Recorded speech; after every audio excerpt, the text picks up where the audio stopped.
do you know what? I was like, I'll try and be Christmassy and magical, and that's what came out. Hello everybody, and welcome to Katie.Pix. It's Christmas!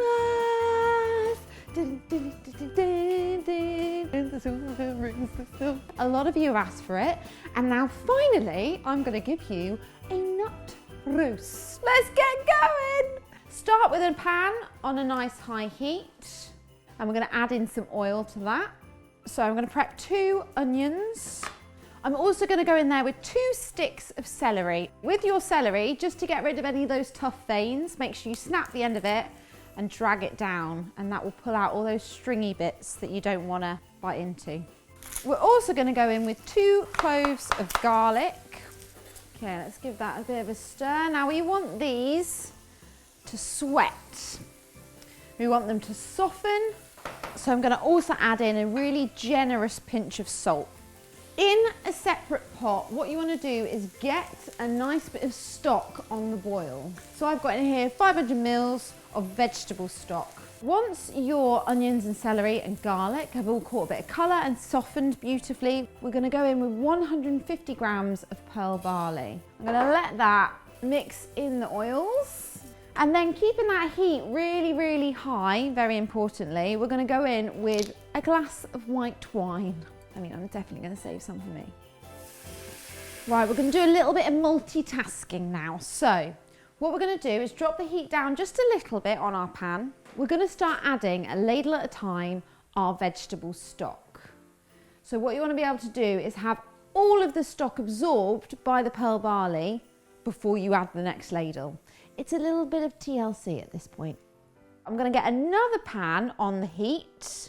To this pan, we're going to add in 200 grams of mushrooms. So I've got about 100 grams of wild mushrooms, and I've got some beautiful portobello as well. Mushrooms have beautifully coloured and fried. I'm going to pop those aside as well. And our risotto has gone umptious and absorbed all that water. It's got a lovely glossy thickness to it. So I'm going to pop that to the side, let it cool. I'm then going to bring in the beast, good old Philip. In here, we're going to go in, got some sourdough bread. I'm just going to take off a handful, just the end of the bread. I'm going to break that up into there.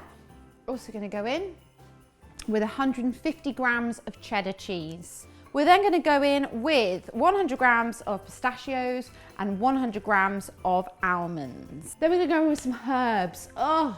2 sprigs of sage, 2 sprigs of rosemary as well, and 2 sprigs of thyme.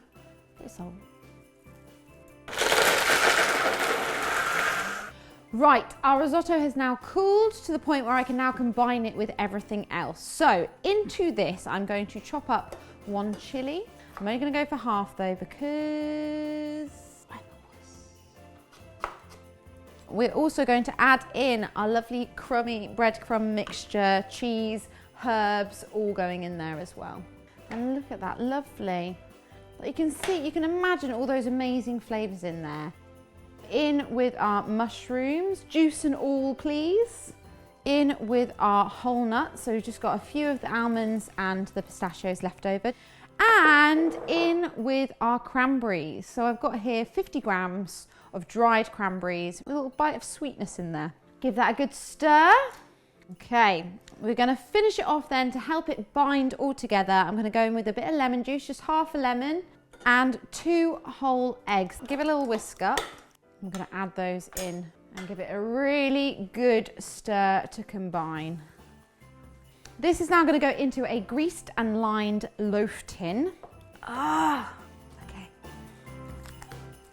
Okay, we're now going to grab ourselves a piece of tin foil. We're going to cover it, and then this is going to go into your oven at 190 degrees for 45 minutes. You're then going to take off the tin foil, cook it for a further 15, and get ready to serve. Ta-da! There it is. It's hearty and wholesome and hopefully packed full of flavour. There's only one way to find out. Oh, that is lovely. Do you know what? That's almost got like a stuffing style taste, but it tastes really meaty and hearty. That is delicious. There's moisture in there, there's bite and crunch from the nuts, there's a softness from where the risotto has got gorgeously oozy in amongst all the other ingredients. Little pops of sweetness from the cranberry. Thank you so much for watching. Have yourself a merry little Christmas. It's genuinely really tasty. Oh, bye.